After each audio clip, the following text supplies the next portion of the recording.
let's make lemonade. Okay. Let's go to work. That's the signal! Go! Go! 6! It's beautiful!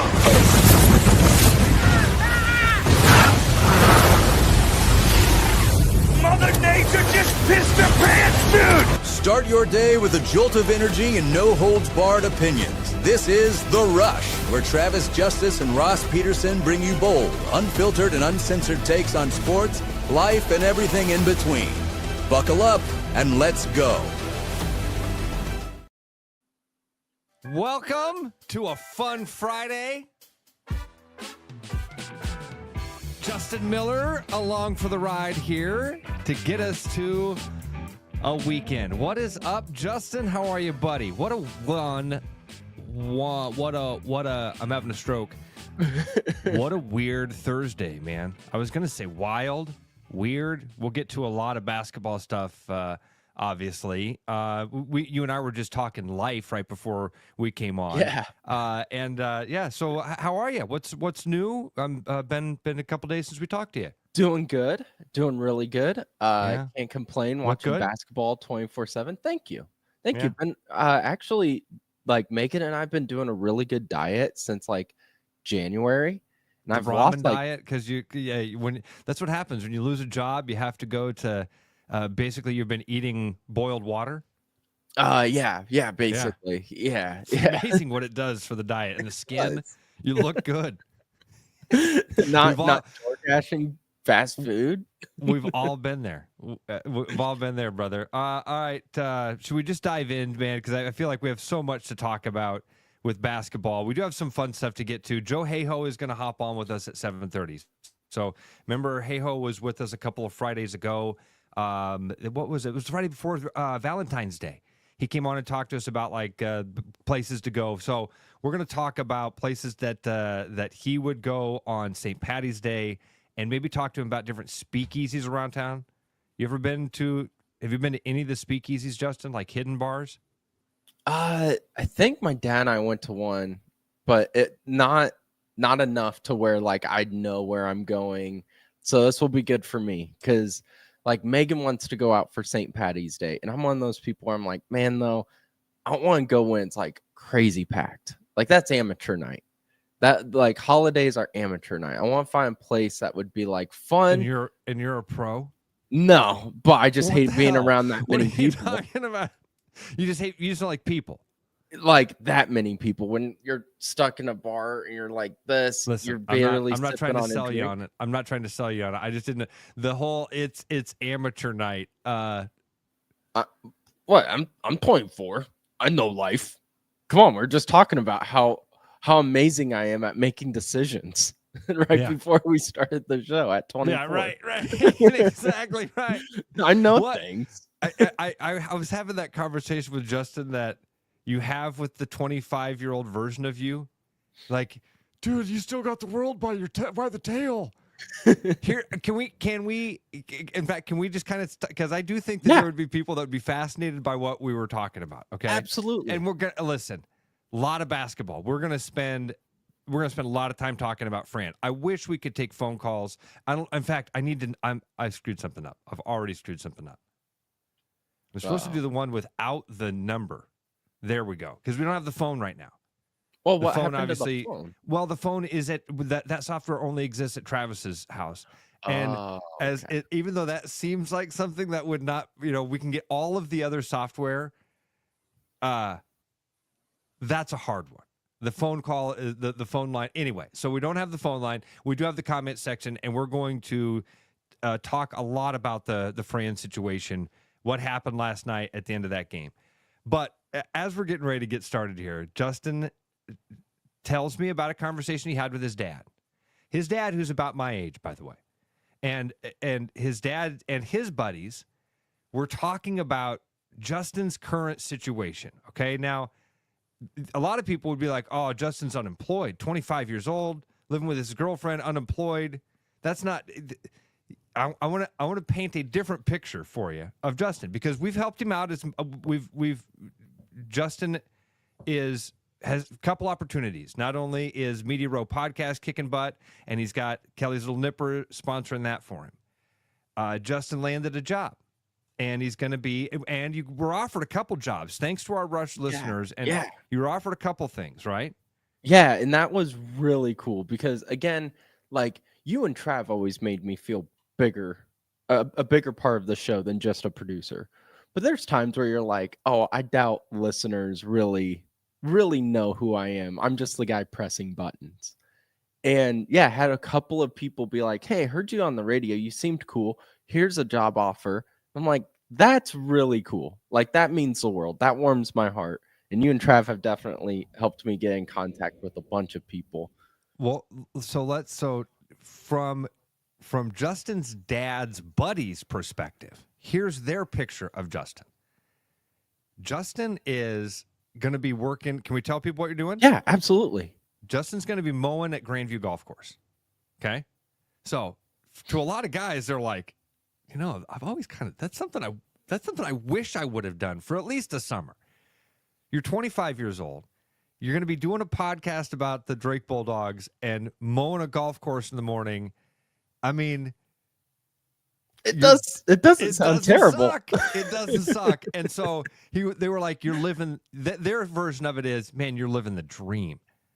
And you, because you're not making a bajillion dollars, and so there's a moment for you where you're like, I'm kind of in the grind here a little bit. This is I'm in the weeds, aren't I? This is my version of the grind. Come on, man. So we had a really fun conversation, but I just wanted to give guys and I probably a little bit sexist just to say guys, because maybe there were girls that are the same way too. They're like, man, to have that carefree summer.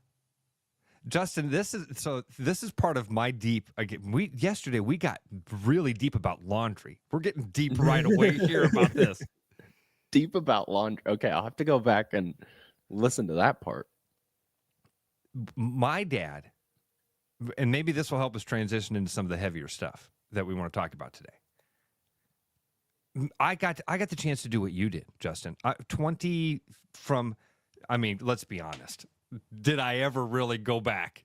From the time I was about 18, 19 years old, and I left being a maintenance man and working for my dad. I mean, I went back and did that from time. That was a safety net for me for a while to help me do radio, because you don't make any money doing radio. And doing that manual labor, but still having that freedom to, be with my buddies. I was very carefree as an early 20, a lot like you, right?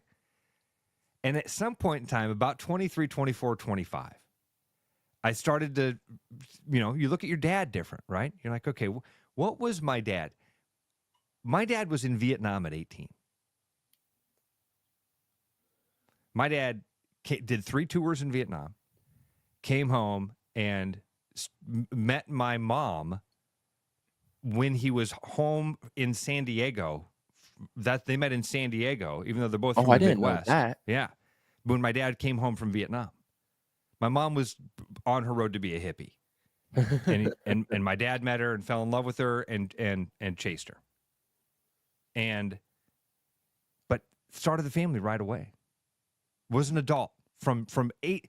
Was more of an adult when he walked into that military office, because he didn't get drafted. He went and volunteered when he graduated from high school. More of an adult that day than arguably than I am today at 46. Right? Yeah. But that when I was 23 and my dad and I were clashing like crazy, and I was like, God, why does this old man hate me?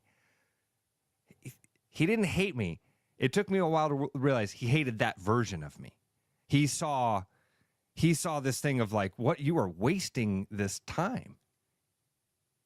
You're supposed to be becoming a man. What are you doing? And I think he saw this was the problem. He was like, no! He scratched and clawing to make sure this didn't happen. So that was that.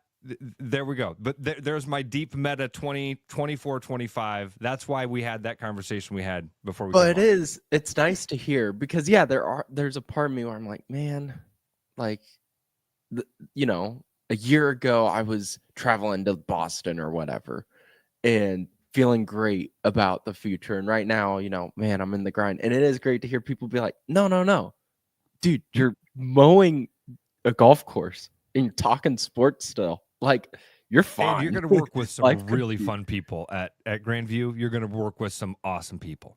And I was like, you know what? And it has totally changed my perspective. I've always been excited about it, but now it's heightened it because my big thing when I was like, okay, I got to get a part-time gig in the summer at least. My thing was like, I don't want to see fluorescent lights because I'd hate to sit there at a desk job, look outside and be like, man, it's so beautiful out.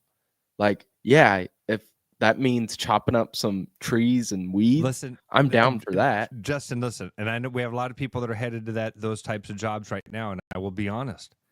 I had that corporate job. I worked at Wells Fargo for a while, right? Mm-hmm. I'm not going to lie, dude. Mid-December, early January, no insurance, 401k done. Yeah. Right? I looked back at that and went, oh, man, I never should have left that cubicle. I'd be in a way better spot. I have friends that are retiring. I have friends that are retiring, right?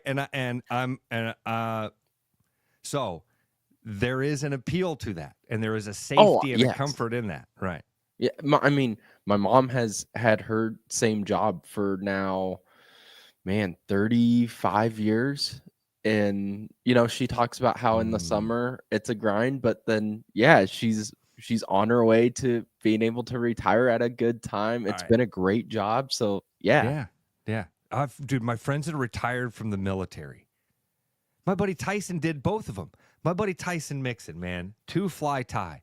He swung a hammer with me back in the early 20s, in our early 20s, back in the early 20s, sounded like.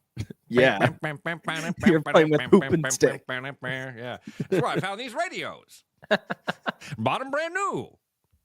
From the fella down at the Sears Maytag, or what it was called, Montgomery Wards. Went to Montgomery Wards. All right, Nathan, I need to know about this. So Nathan did that. Nathan says, did golf maintenance for 2 years, some of the best years, sitting on a mower, contemplating life in a good way, and beautiful morning sunrises. So what about shut up, Justin. It was just fun to see it. Like, if you didn't read it the first time, good luck trying to read it 5 other times when it keeps popping in and out of the screen. We try to make the Rush Radio 4D where it comes at you. I wanted to make sure. Yeah, that's what I was trying to do. For those that are just listening, and I'm sorry, I'm struggling with some of my controls this morning. Nathan said Nathan mowed at a golf course. Is there this McDonald's worker thing that happens? Meaning, have you ever worked at a place where you got sick of it? Oh, you ever worked at a place and you're like, okay, now I can't. I worked at a restaurant. You can't work. You can. The apartment complex I was a maintenance man at, and I lived there. I hated the place. Right, that familiarity breeds contempt. Nathan, did you get sick of the golf course? Justin, are you gonna hate sunrises? I hope not, because that's been one of our things. Remember how we used to always, if you and Trav were both at home, I'd run to the KXNO window and show you guys on my phone on the Google Meet. Dude, I literally have a little window right here. I try to keep the shade down, but I can basically do that and see the sunrise. Hell yeah. No, hopefully not. And I'm with hell yeah. Banana bread at work? Hell yeah. Hell yeah. Coach Hersom also says, I'm with Nathan. I did it one summer and loved it, but it didn't pay the bills, just free golf. Yeah. That's why it'll be fun to do in the summer, and then we'll worry about the bills in the fall, I guess. Yeah. Well, and you're again still doing the media row thing, and I know you got some other.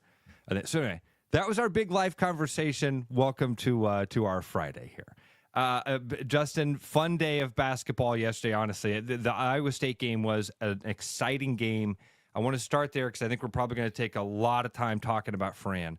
One quick thing on an Iowa State note before we get into basketball from yesterday, okay? Because yesterday, my buddy Jason Shreve from JCD and Hobby opened up his new store in Ankeny. And I was super excited for him. I got up there and I missed the ribbon cutting. So you weren't supposed to cut it, right? No, luckily I wasn't the one cutting the ribbon. But I mean, the mayor, the mayor of Ankeny is there. Bobby Bentz is there. Do you know the famous? I don't know. I don't know. Adam Bentz. Adam Bentz is one of my best friends up there at Agency Iowa. Adam has become like a brother to me within the agency. His wife Bobby is possibly the smartest human on the planet, and she is the mayor of Ankeny. So she was, yeah. My buddy, dude, I'm kind of like a member of I'm kind of like a mob guy. I'm mob adjacent. I'm like the good version of the mob. I try to use my connections for good rather than evil.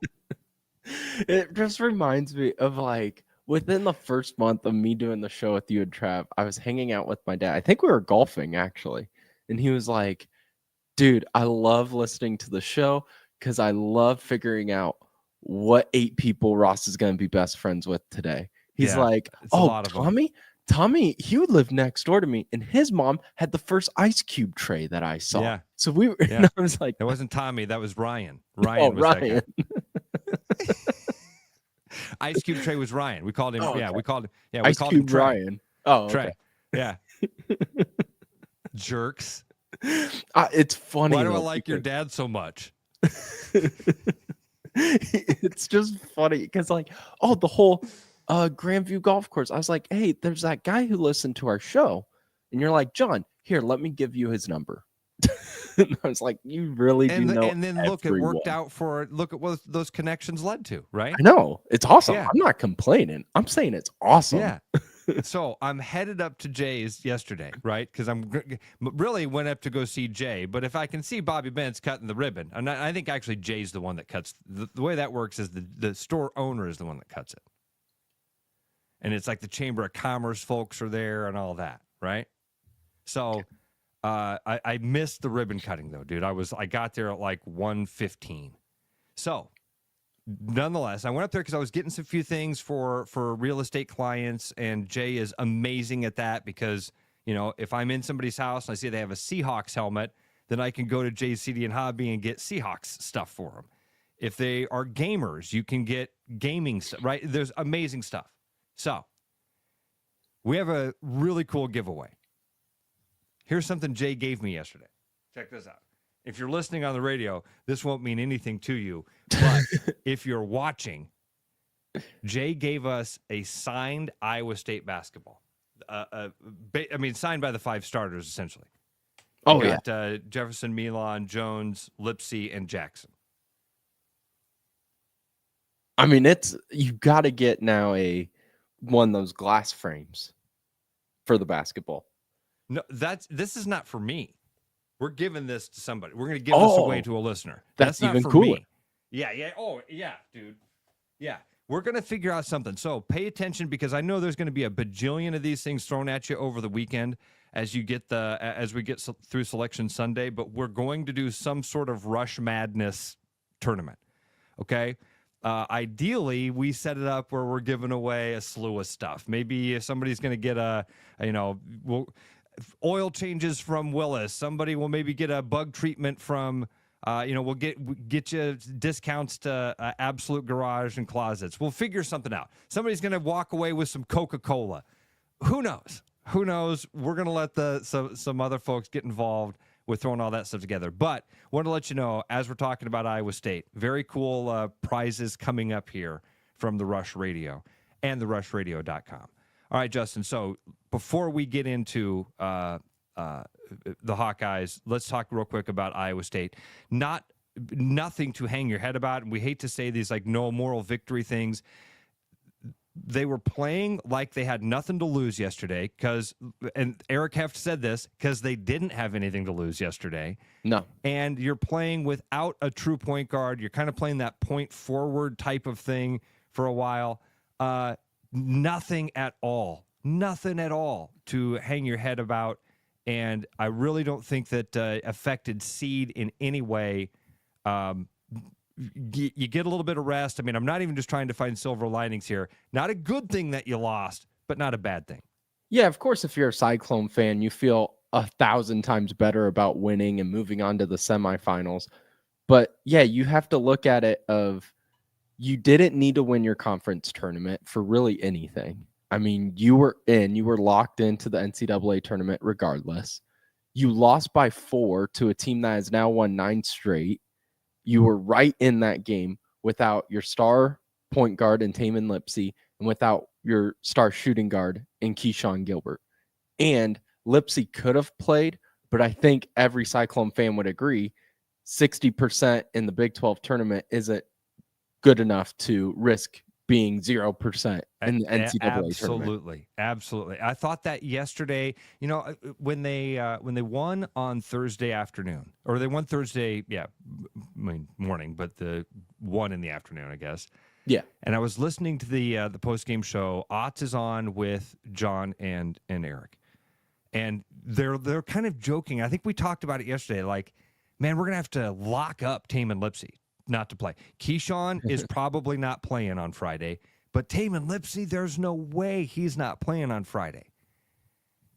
I thought, man, I didn't think of it at the time. And the time I kind of went with it, and you hear that stuff and you go, yeah, he's a dog, right? Yeah. If it's just a pulled groin, they're going to rub some painkiller on it. We even joked about this yesterday. As it got closer to game time, and other things happened there, but I kind of changed my mind on that as well. I was like, I kind of had that thought that Eric Heft, then I heard say later, they're playing like they have nothing to lose because they've got nothing to lose. That's right. They went into that game knowing everything, the rest of the season we've got locked up. We know what's going to happen the rest of the way, and risking more of this. Not that we're setting up to lose. We're going to game plan so that we can, play a close game for 38 minutes. Nothing like that. Nothing like that. It's just, we don't need to press this. We don't need to risk these. These are cards we can leave in the deck rather than putting out on the table. I think that was, and again, maybe this extra rest, as Chris writes, total blessing in disguise to get to rest up now and at least get healthier. I don't want to say get healthy, but get healthier. Yeah, I would rather have Taman even if it's 75%, because he said, I think I saw it on Williams' post on Twitter when he interviewed him in the locker room. I think he was about 60% is what he said. And then they told him to sit out and rest. That, yes, you would rather have him at 65% or anything better than risking an injury that would end his whole season. And that didn't mess up their seeding. I checked last night. They stayed at that 3 seed where honestly, that if again, speculation on where they would be at, who they would play, where they have them right now is in Milwaukee, which is nice for Cyclone fans. Awesome. I saw Drake. Incredible. Drake could possibly make. I forget he's from Milwaukee too. Technically from Pewaukee, which is like saying I'm from West Des Moines. Okay. Yeah. Because I forgot Milwaukee he was from kind of that has area. that, like, I mean, again, any metropolitan area, you know what I mean? You get down to Kansas City and it can be like, well, I live in Overland Park. Yeah. I live in Liberty. You know what I mean? And that's Pewaukee is like one of those for Milwaukee. Large enough that it's a different town, but it's close. But I saw Drake has an opportunity they have them in Milwaukee right now too, which would be really cool.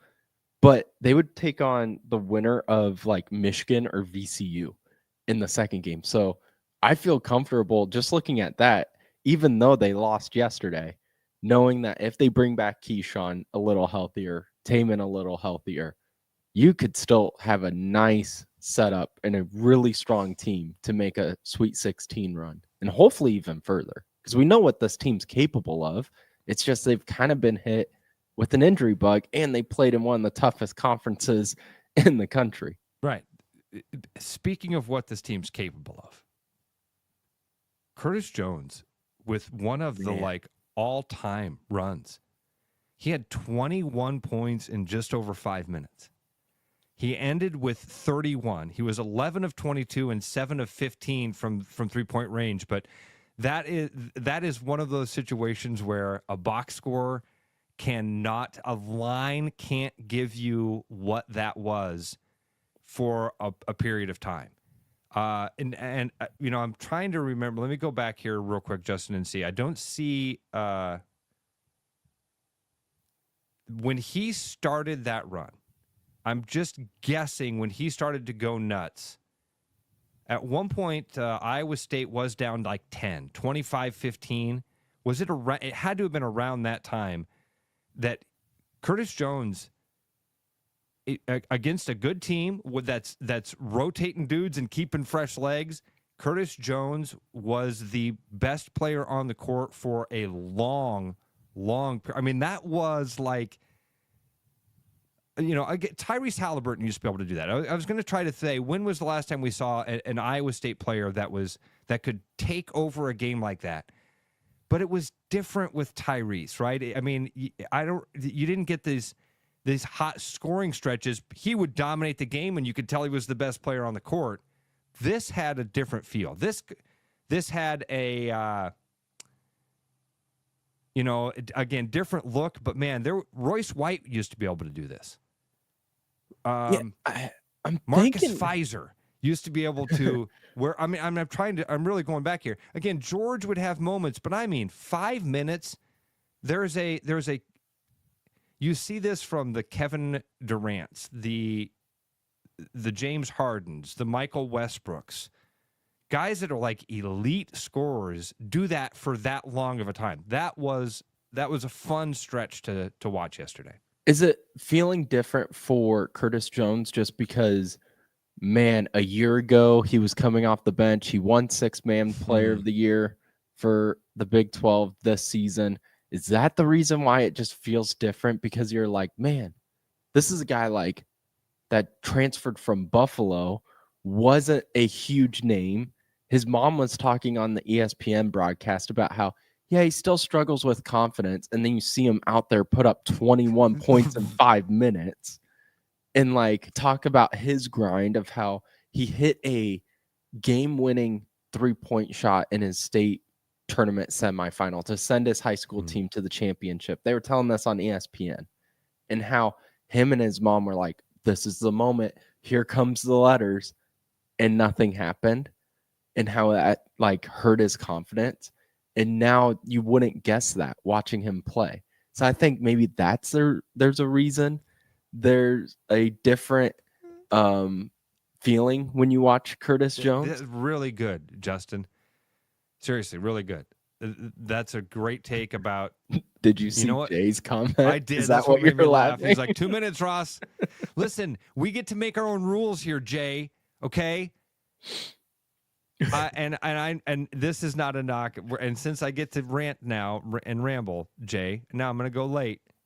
RP don't play. That's right. Probably get in trouble. Justin, that's a really good take. And you know what? What you just described there is perspective. That maybe that's why that. I didn't even thought about that. If that was a part of watching that yesterday, where I was like, look at Curtis Jones, dude, this is freaking amazing. And he's done it all season long. He's been one of the most consistent, but not scorers. Like that. Like, no. I mean, not 21 that minutes. Was like, that's a really good take though, Justin, on, had that been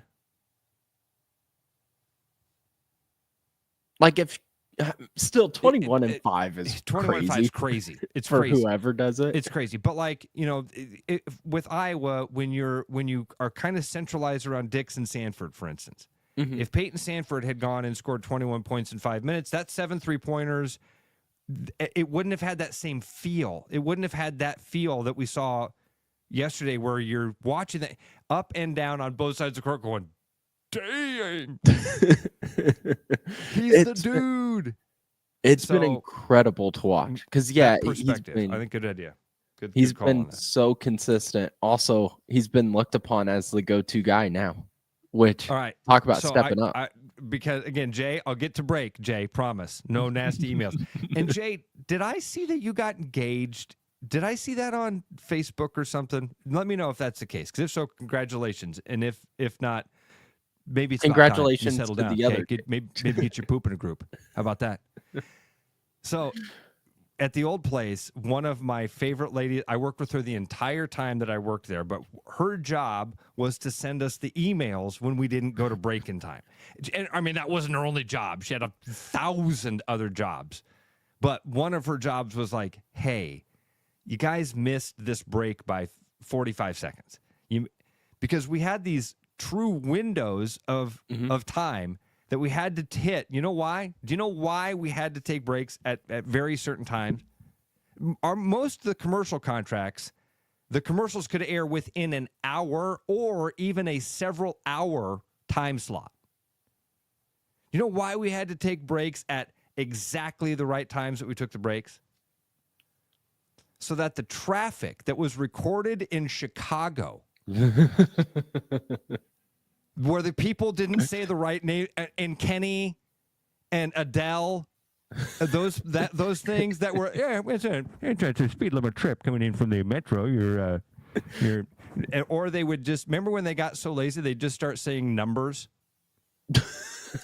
Remember that? From the East Mixer 2, from the West Mixer 2, you're like, what? And I'm like, what are they doing? I know I'm terrible with directions, but I've lived in Iowa my whole life. Was there a niner in there? What did they say? And then Ross, I would see you through the window, and you'd just go.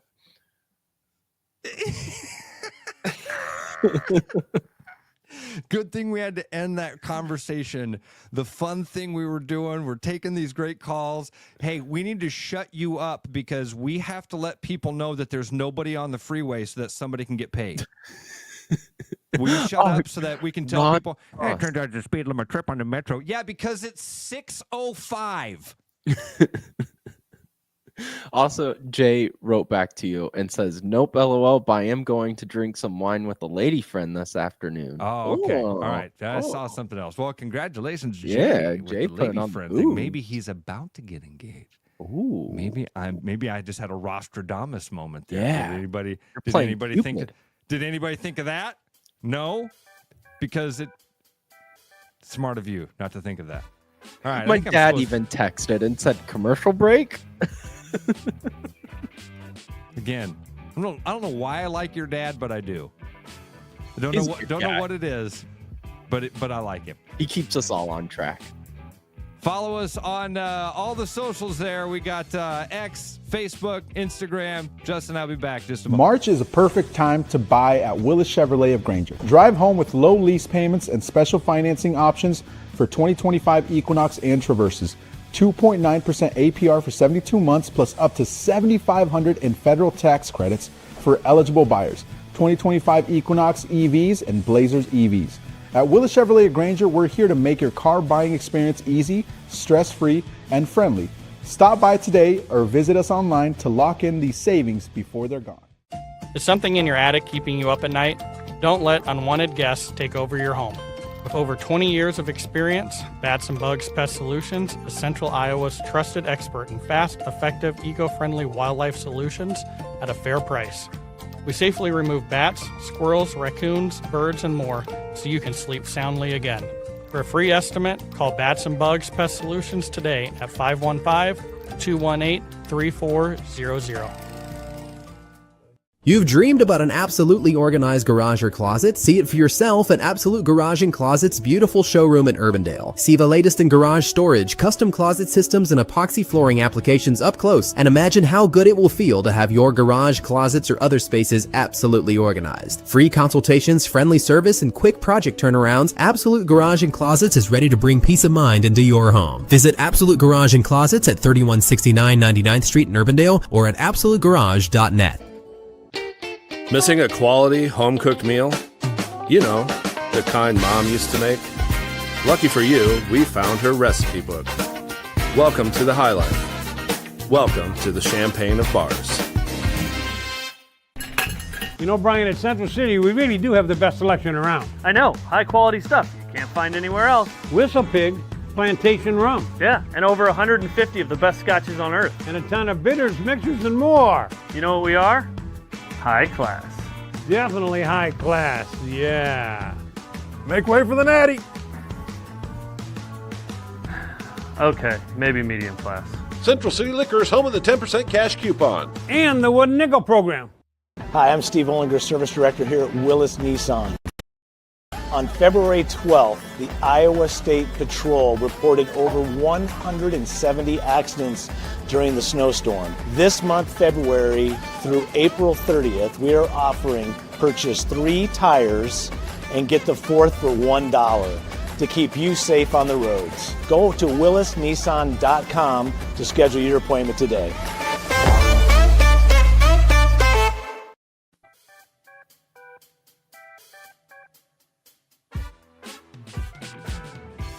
Welcome back to The Rush at therushradio.com. Follow us along on all your favorite socials. Not all of them. We're not on TikTok, but you get the gist here, right? You got X, at Rush Mornings, Twitter. Facebook is The Rush with Travis and Ross. Instagram, The Rush Radio Show. And, of course, therushradio.com. Justin Miller hanging out with us here on a Friday morning. So Iowa State, again, I want to address a few things here because I saw, a few of these other comments. Everybody thinks they're so smarty pants. Everybody's got comedy out there. Ryan says, Ross really swinging for that JCDN's hobby sponsorship. First of all, Jason's a friend of mine. I've been to Vegas with Jason many times. Wonderful dude. I've had Jay on the air several times, and we already have a sponsorship with him. I saw your. Ryan. I saw your. I think it was on Facebook. You were talking about the Mandela effect. Yeah. And just how our memories can mess with us. Yeah. I had a moment because I was talking about Jay's hobby not too long ago with my mom because we used to go there all the time. Like my brother and I, my parents would take us there to get like new toys and stuff, or we had old Star Wars figures that we'd try to get. But my mom, I mentioned how it's like, yeah, I remember the old original shop and there's just that huge bucket of toys. Like that's where all their toys were. And my mom's like, yeah, those were the cheap toys that we just let you guys look at. You know, they had more stuff, right? And it was like one of those, what? There's more? Like, I just remember as a kid being like, yeah, go look in this quarter, and her sheltering us away from like the $1,000 collectible items. Smart lady. Yeah. Smart lady. That's great. We were having a toy drive at the radio station one time, and Eli was just a little boy. He's like 3 or 4. And we went and got toys and took him down there. And he's way too young to know what's going on, right? Yeah. So we get down there and he's like holding this Batman thing or whatever. And we're like, all right, now throw it in the box with all those other toys. It's like, and he's like, what? She's like, yeah. We're like, yeah, throw this for the. He's like, no, I thought this is for me. We said, no. These toys are for needy kids.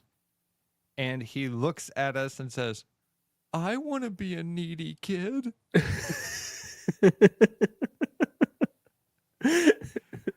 Are you by the way, did you see the message from Chad over there? Yes. That's okay. Yes. All right, good. Chad, no, and again, so much. That's been so cool. Ross and I were also talking about in our life conversation this morning about like community and just the people you surround yourself with. Like that's been so cool about this whole radio thing, about working with Travis and Ross, is like, again, there was more mornings where I'm like, I'm just pressing buttons. And yet that somehow made an impact. And that's really cool. So yes, Chad, thank you for that message. Wish we had the phone number here so folks could call them, but that's all right. We still taking your comments and love to have you guys along. Thank you so much for that. All right, Justin. So wrap up that Iowa State conversation. Iowa State again with the loss, but not a lot to lose there. And we'll wait till Sunday to see where they end up falling and where everybody's headed for next week. It looks like and I should pull up the latest bracket matrix, but I'm thinking probably still that 3-4 line is what Iowa State fans should expect. And don't overreact to whatever that looks like. You're going to have to play some good teams. You're going to have to play some tough matchups. I promise you the committee's not going to sit down and try to figure out how they can screw Iowa State over. So don't react to it that way, no matter what that draw looks like. And to be honest, on Twitter, through the chat so far in the show, Cyclone fans have that like clear outlook of I think they're so. Not overreacting. They understand, like, you know what, it's a blessing in disguise. I saw someone even put in earlier today about how, look back and remember last year's Big 12 championship didn't really mean as much either. Like, getting to the Sweet 16 is what matters. Trying to get to the Elite Eight. Right. And that's what matters. Beating Houston actually upset people because you beat the crap out of Houston and then didn't feel like you were rewarded the way that everybody felt like you should have been. So I think, smart on that. All right. Then the Iowa game tips off. And it was fun. I mean, offensive battle. If you don't have offensive battle, it was, Justin, you're right. That was a really fun first half. That was a really fun first half of basketball. I went over and watched it with my dad, and I sat back on the kitchen table, and that was a fun first half of basketball. Back and forth battle, right? It's so. I'm glad you brought that up, dude. I'm not even kidding. I barely remembered it. Well, see, as someone who didn't have a dog in the fight, was just watching that game, like, you go, man, neither team can really play defense, but we're seeing a lot of threes. Even we haven't talked about it at all this morning. That's not. We don't sit here and it's like, all right, here's what we're going to do, and we're going to talk about this. But Justin, I'm not kidding. As last night has gone through my head, I didn't even remember the first half of basketball and how much fun that was and how back and forth that was. I'm remembering a couple of things from last night. Okay. Fran McCaffrey and Peyton Sanford are the two things that I'll remember from last night. But you're right. We should talk about that. So, man, you look at that like looking at the game flow chart, holy cow. I would love to know what the number of lead changes and ties were in the first half of that game. Really close basketball game. And then it looked like Illinois is going to pull away. There was kind of that big last possession of the first half. And wasn't it even Sanford that hit the three at the end of the first half to put it down to a 7? No, that went from... It was a 7-point game, went down to 4 when he hit the 3. I was thinking it went from 10 to 7. Interviewed, why am I drawing a blank on the Illinois head coach? But they interviewed him on the court right before halftime, and they're like, "How big is that shot now?" And he's like, "Man, right when you feel like you're starting to get a comfortable lead, this team is so good offensively, anyone can hit a shot." And then they're like, they cut down a 7-point lead to 4. And now you are going to have a different mentality coming out of the second half. I'm glad we talked about that, Justin. None of those things were even in my memory bank from last night, because what was in and again, then walking it through, and Illinois comes out. There's no momentum. That cutting into that lead didn't matter because Illinois instantly jumped back up, grabbed a hold of all the energy, and stretched it out to what seemed like a 10-point game. And then what I remember is Fran getting teed up quick. The officiating wasn't great. The officiating is not great. No. There was nothing. I saw some people on Twitter that were like, well, I'm glad he did it because the officiating was that bad. Officiating wasn't great. I never try to make that the default. But did have an impact because you do look at the free throws, and it is crazy the difference between it. Well, let's pull that up here. I'll get. I got the box score in front of me here. So this is for the full game, obviously. Hawkeyes from the free throw line, 5 of 10. Illinois, 24 of 30. That's a huge difference. Huge difference. But then you look at the fouls, and it was 18 to 14 or 18 to 13. I didn't see Fran. No, normally you see Fran do the volcano thing, rumble, rumble, rumble, rumble, rumble, rumble, rumble, rumble, rumble, and then explode, right? And that's not. And last night I didn't ever see the rumbling. He was standing there with his hands in his pockets. I think Hassel even sent out a tweet after he got ejected that said they weren't going to win the game with Fran standing there with his hands in his pockets. He had to go nuclear to get to try to get something going, and it did. It sparked something. For a moment, it did, Justin. You go in fact, because I have it down. They were down 9, and then that was a crucial moment, I thought, because it was you're still in this game. Now again, it didn't last. It was an adrenaline rush. Okay, they hit a couple of threes. I'm trying to think. Brock had a steal. Brock had a bucket. And then I think, in fact, I would even say that it disappeared when Brock got swatted. That was probably when it felt like they might make a little run here. This might all be for Fran.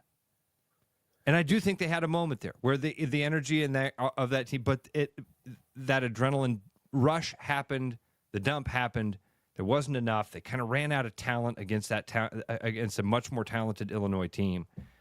And we'll get to Fran and what that meant. What's going to happen? Peyton Sandfort's the kid I want to talk about for just a moment, man. That I think is an iconic. I hate to borrow that word from one of our comments here, but that was an iconic scene of Peyton Sandfort in that huddle that we got to see last night. If you weren't watching the game, if you happen to be listening to Gary and Bobby, when Fran gets ejected, and shortly after there's a timeout, or I think it may have even been Justin. I don't want to misphrase it. When it was Fran's not the coach at that time. He's been kicked out of the game. The assistant coaches are either trying to talk to officials or they're huddling up to decide what's going on. And the overhead camera catches Peyton Sandfort basically becoming the head coach. He huddles the team up. He gets down in front of them. He sits down in that coach's chair, and he's the one that gives them the speech of, we can win this game. We got to start rebounding the ball. We got to take better care, blah, blah, blah. More than the cliche stuff. That moment. Give me the ball because I've made 8 3-pointers. That imagery, that's an amazing moment for that young man. Super cool. And he's always been, I'm not a Hawkeye fan.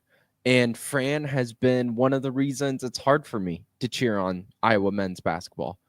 But Sandfort has always been a player I do cheer on because he's had inconsistencies, but he's always seemed really humble. He's always seemed like one of the hardest workers on the court. He does definitely embody that coach on the court feeling when you watch him play. And then you see him in his final game go out with 8 3-pointers, have such a strong game, and then you see him exiting the floor, letting the emotions overcome him. And it was just a really cool moment for him. And he was a guy that I would always cheer for, despite, injuries, inconsistencies. And I hated having to hear about, how he got death threats with letters, which always blows me away that people would go out of their way to even do that. But yes, he has someone embodied that coach on the court. We care way too much about sports. Yeah, when it gets to that point, that's care ugly. way too much. I didn't know the death threats thing, because again, it's kind of on the fringe for me. I don't pay attention, and I didn't know that until they said that last night during that broadcast. And even my dad, he's like, "Did they say why would he have received death threats?" Because he lost some basketball games, Dad. Because he had the audacity to wear somebody's favorite uniform and lose a game. Wait a minute. It's not one game. It was several. He lost a lot of basketball games. And even though he was the best one on the team at putting that little ball through that little hoop, he's the one that got the death threats because he didn't put the ball through the hoop enough times or make sure that the other guys put the ball through the hoop enough times or didn't stop the other team from doing that. All while wearing your favorite laundry. Yeah, but Ross, he didn't control things he couldn't control. Come on now. Think about it. He could have made more shots, Justin. It's insane. It's insane. It blew me away hearing that too. And yeah, and Kirk Johnson writes in that Payne is an amazing young man. He sure comes off like it. So very much felt for him.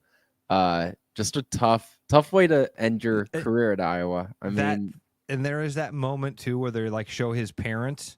And Justin, you were around the Drake program. Lucky enough to do this with Grandview for a while. When you get to know a team in the locker room or whatever that looks like. For me, when I was calling play-by-play for Grandview doing men's and women's basketball, I got to know some of the parents. When they would show up at games, they'd say, "Hey, thanks a lot for doing the games because when I'm in Texas, I don't get you. Obviously, can't see every game, so appreciate listening to it."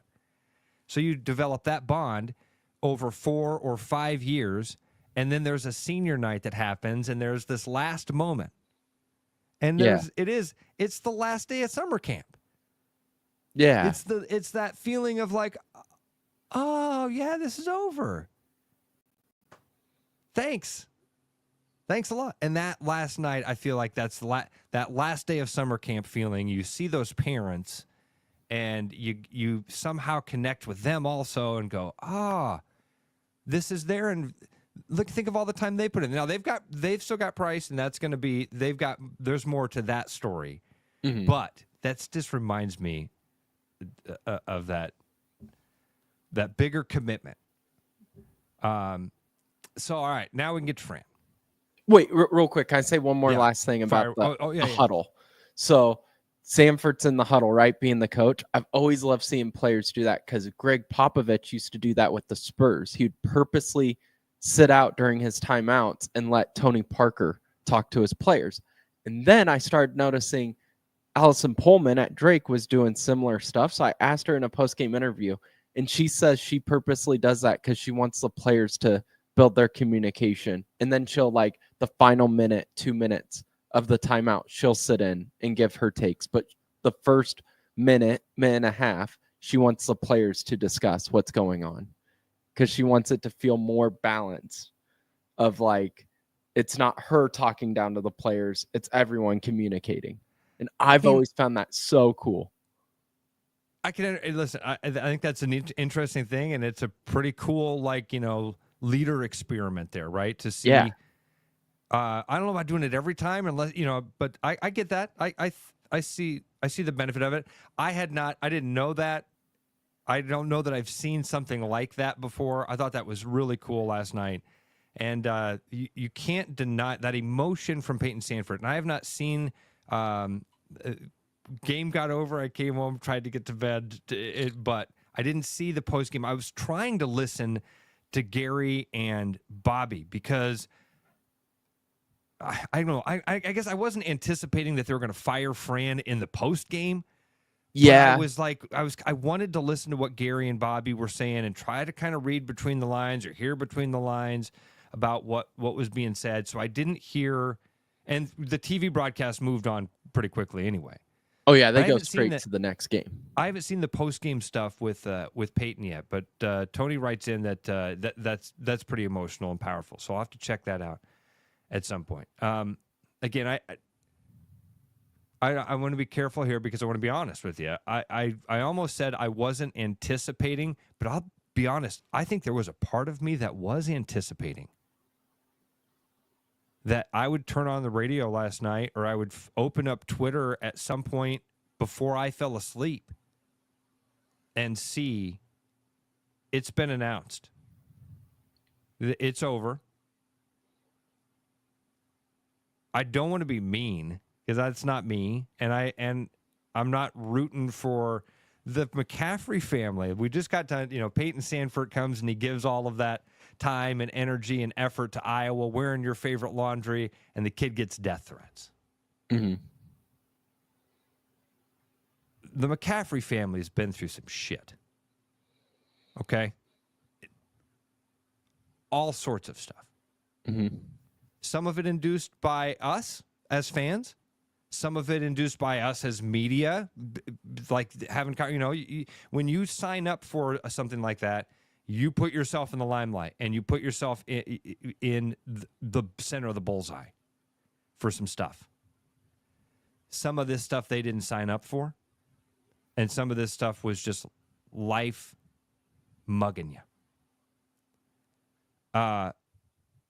So I think those are all important human parts of the conversation, so that we don't get into the death threat part of sports when we talk about Fran McCaffrey and his era at Iowa, right?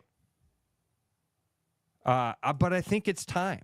That's why I preface all of that by saying I don't want to be mean, but at the same time, it's kind of time to say some mean stuff here about it's time to put an end to this.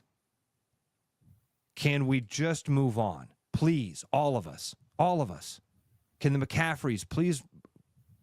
I'm again not asking them to. If I'm in their position, I've got to be thinking, can this part of can this chapter of our life be done? We can't drive up and down these streets anymore without it bringing back, without horrible shit being inundated with horrible stuff. Can we just put a close to this chapter? And I, as a Hawkeye basketball fan, again, because the laundry is what's most important, and that ball going through the hoop is the most important part of this, I'm ready for this to be over as well. And I don't know how the end of the book gets written so that it ends with a happy ending anymore. There was a time when I saw it. There was a time when I was like, oh, yeah, this is just all part of that classic story arc. The good guy is the bad guy, and the bad guy is the good guy. And then it ends with Rocky winning the girl and having his and not winning the fight, whatever. Yeah. Getting to the championship rounds. We never got to the championship rounds. We never got to be the girl with the curl. We never got to the mountaintop. And it's time to say thank you. Thanks for the time. Here's the contractual obligations that we have, and now we've got to try to move on and go a different direction. Well, and you're seeing your in-state rival have success, great success. You're seeing other teams in your state have great success. There's so many coaches out there that you could grab. You can't play the argument of, well, if we fire Fran, who are we going to get? Because there's so many possible opportunities. I mean, throughout this morning, people are saying a bunch of names that could take that job. Brian Wardle is one I keep seeing, the head coach of Bradley. There's so many opportunities. That's a conversation. I don't hear much of the be careful what you ask for anymore. I don't hear, because I think that a lot of fans look around and go, we're pretty much at rock bottom. We barely made the Big Ten tournament. Got a couple of wins, but man, if this is what the season is, especially, again, Justin, that perspective thing. Perspective is such an important thing. I had the most wonderful conversation with Chris Meharry yesterday, and brilliant guy, but it was about perspective, about this. Here I am. I'm name dropping again. I just did it again, didn't I, Justin? I like it. I think it's cool. I don't think you should be ashamed of it. I don't think you should speak of it in that tone of like, I just did again. Do it with pride. No, your dad has, because more than anything, I want to be a people pleaser. And well, then, and I want people to like me. Please us. And I'm letting your dad down. No, he loves it. He gets to hear about, what are the 12 people Ross is best friends with today? Meharry. So yesterday I had an awesome conversation with Chris Meharry, and that was really cool. Let's do this. We're going to we'll put this on hold for just a moment. We'll continue to take your comments here on YouTube and X, or our primary kind of conversation generators there. We can take your comments there. Justin and I will continue to weigh in on our reaction to yesterday's news, how that looked, what this means, how Franz McCaffrey's era is going to be remembered. And then at 7:30, Joe Heho going to hop on with us, and Joe Heho going to talk to us about what should be a fun weekend coming up here in the metro area. It's The Rush on therushradio.com. Spring is coming up, and it's a time for cleaning and renewal. Get your spring cleaning started early with a fuel induction service from Willis Volvo Cars. This service cleans out carbon buildup and other deposits from the fuel injectors, intake valves, and combustion chambers. This service can provide fuel efficiency, performance, and power to make sure your Volvo is ready for spring and summer travel. Right now, we are offering 10% off a fuel induction service, so give us a call or head online to willisvolvocars.com.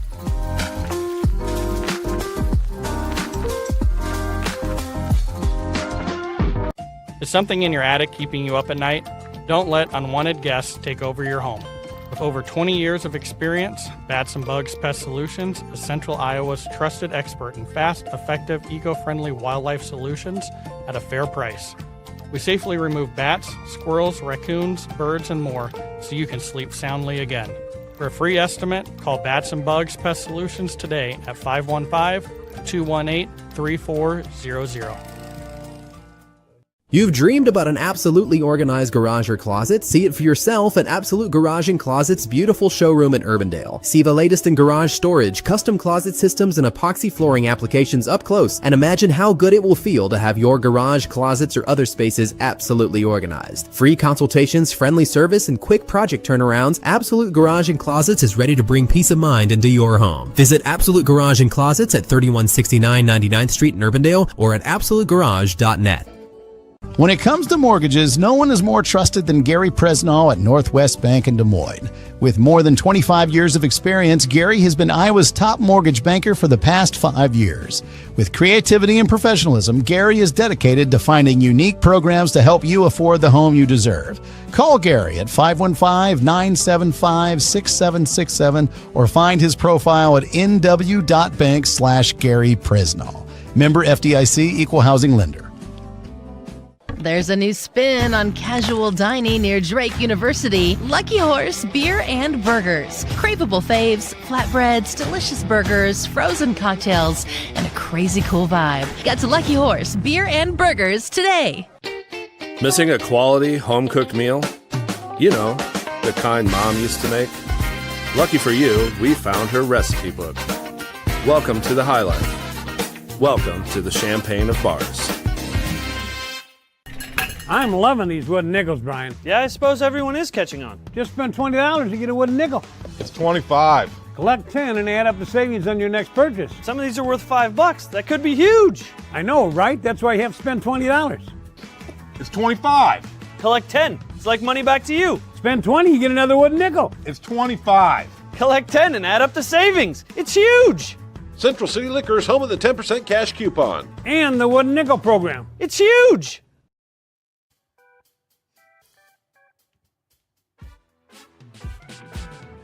I'm still figuring it all out. And then here's what's going to happen. So Travis is going to come back Monday. Actually, I take that back. I'll still be driving the ship Monday and Tuesday because Justin's going to be back with us for the final time, scheduled time on Tuesday. Whether you like it or not. That's right. So I'll be manning the board here Monday, Tuesday. So it's still going to be all messed up. I think you've been doing good. Yeah, I'm getting. It seems like I get worse at it. I don't know how I get worse at doing it, but it feels like I do. I think you've been doing good. Well, thanks. Justin Miller, along with me, Ross Peterson, here on therushradio.com. You can please like and subscribe and share and tell your friends about this. Learning every day that more and more people are kind of changing their routines along with us, and we appreciate that. And for all those of you that have been out there helping us with that and being patient with us, We're getting there, I promise. Travis's studio is getting there, so he won't always be talking to us from his kitchen or dining room. He is miserable about that and fighting like hell to get that done. Owen has been working his ass off for us. So big thanks and a huge thanks to our team over at Choice Creative. That's how we are putting together really cool things. And again, pay attention this weekend because we're going to be doing some sort of Rush Madness tournament bracket challenge. Okay. Somebody asked earlier if our fever tickets are going to be a part of that Rush Madness ticket or giveaway. We're not exactly sure. We want to do something really, really fun, and we want to do this the right way that explores all of this. Travis has been gone, obviously, so we haven't been able to lock down some of the details.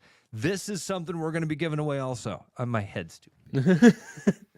For those of you that can't see, it is a basketball signed by the Iowa State basketball team. So that'll be something fun that we're going to add into... Throw into the mixture, if you would, for gifts that we're going to be giving away. And a big thanks to Jason Shreve, our buddy at Jay's CD and Hobby, and the launch of his new store up in Ankeny. So, Justin, Fran McCaffrey and the conversation that really has been is going to be on everybody's brain today, how this ended last night. You know, call it poetic, whatever you want to say, ironic, a microcosm of what of how it looked or how it felt. Fran gets teed up and not even there for it. They said instantly on the broadcast that's still a winnable game. I think that again, Illinois was the better team last night, no doubt about that. They were, and Iowa couldn't rebound to save their lives. I mean, it was 41-24 on the board. If it was that attempt at motivation, which I don't think anybody's necessarily, but horrible time. Everybody knows. Everybody sees the score on the scoreboard. Now, I don't mean in that game. I'm talking about for Fran in life, in this conversation. You can't do that. You can't not be there with the team for those final minutes of the game. And so whatever was said, that to me was it. It's got to be it. You just can't continue. Okay. So Justin, you're a basketball fan. In fact, most of your life, Fran McCaffrey has been the coach for the Iowa basketball team. 2010 was when he was hired, right? He's been there 15 years. What is Fran McCaffrey's legacy? How will you? And it's hard right now to do that because these things change. They change quickly. In 10 years and 15 years, we'll have a different memory of it. What is Fran McCaffrey's legacy? If we get an announcement today, what is it? 0 Big Ten Coach of the Year awards. It's 0 Sweet 16s. It's 1 Big Ten tournament title and 5 ejections. That's his legacy to me. And he is a guy that I think has made it hard for fans like me who like Iowa State, like Iowa, are Drake fans, so don't really have a dog in the fight, but have made it hard for them to really cheer on these Hawkeye teams. Justin, I think that's fair. So you are not anti Iowa. You never have been. No, I went to one of my favorite football games of my life I've experienced is going to the Iowa Penn State one in 2021 in the field storming. Like I've had amazing moments at Hilton, amazing moments at Kinnick. I've yet to be to Carver, but yeah, I'll watch the team. Carver. You've never been to Carver? No, I've heard back and forth things about perspective. Carver. Yeah. Perspective. Okay. You have to have you don't have to. I want to help you get that perspective of both. I hope, Justin, you can't ever experience Carver the way that on the low end. I really do, because I think with the right hire, with the way things are in 2025, the right person, the right splash, maybe that's Darren DeVries, and now we're talking about another several $1 million. You can get things going right away. Right away, you can get hope and fire and energy. But Carver right now, 5,000 people in that arena, less. Hawkeye fans are going to hate this one. You know what this reminds me of, though? When I'm talking about perspective and how that really helps you with your appreciation, right, of things. And you go back for Cyclone football fans and go back into the 90s, Justin, those early 90s, dude, Cyclone football, when McCarney is, trying, dude, they're playing in a wind tunnel. There's an arms race happening in college football, and they have to compete with Texas and Oklahoma. Right? Yeah. I mean, it's tough. It's tough. And somehow in the middle of that, they get a kid named Troy Davis to come to Ames, Iowa to play football. I remember a game where I can't remember, the year would probably be 94. It's early to mid 90s. Okay. Iowa State played Rice, hosted Rice. And my buddies and I went up there. My buddy Rob Nowadsky and I drove up in his 1984 Mustang. And I swear to you, there were 5,000 people inside that stadium. Now, somebody can go check the attendance. Again, what was the feeling? What was how do I remember that as a teenager? I remember it like it was the opening ceremony for the Iowa games. Like in my head, there's hundreds of people there. You're like, what is this? This is Division I football? Somewhere, there's a kid that went to Carver this year, and he saw 4,000 people or 5,000 people at the arena. He looked around and he went, these guys compete in the same thing as Duke? This is the same league? This is and hopefully there's a time in the near, not so near future when people hear that and they go, you're talking about Jack Trice Stadium? Yeah. That place that is being packed and energetic and fun, and every one of your memories is filled with, this place is amazing. That place sucked at a period of time. So this year, my buddy Grady, who's a diehard Hawkeye fan, was like, you want to come to the Iowa-Minnesota game with me? And it was just on a weeknight where I couldn't go up. And he took a video on Snapchat and sent it to me of like maybe 5 minutes before tip-off. And he's like, well, maybe I wouldn't want you to come to this one. And it seriously looked like 3,000 people in the stands from this season. And now, again, they were playing a bottom-tier team in Minnesota, but you still expect more. Exactly. Again, not to always make the comparison, but I think that for that perspective. Yeah. Could you imagine somebody whose favorite colors were cardinal and gold saying that? No. It's and that's what the difference is, the laundry. That's it. There is and the people. back to our very first conversation of the day and before we came on the air. The people are what's the most important thing. Fran was not the right guy to get the team to the mountaintop, to get our favorite laundry to the mountaintop. When he was the right guy to turn the ship around, to get out of the look lighter era, to get people mad again. He wasn't the right guy to get him to the mountaintop. And so now it's time to hand the baton off and not try to beat the person over the head that's running past you with the baton. I know. I'm reading stuff about like chair tossing in the McLeod Center. He went full Bobby Knight against the Panthers. Well, it wasn't full Bobby Knight. Yeah, there's been a lot of stuff. I mean, And see, don't You know, I've seen comments that say he's done some good too, but don't you really think his legacy will be the Fran meter? Oh my gosh, the red face, the depth con. Yeah, whatever thing. it's called. God, why Fran Con? Yeah, whatever they called that. Here's an important rule about memory, Justin. There will be a singular thing that he's known for. A singular thing. When even like if I said what's Mike Krzyzewski's legacy at Duke?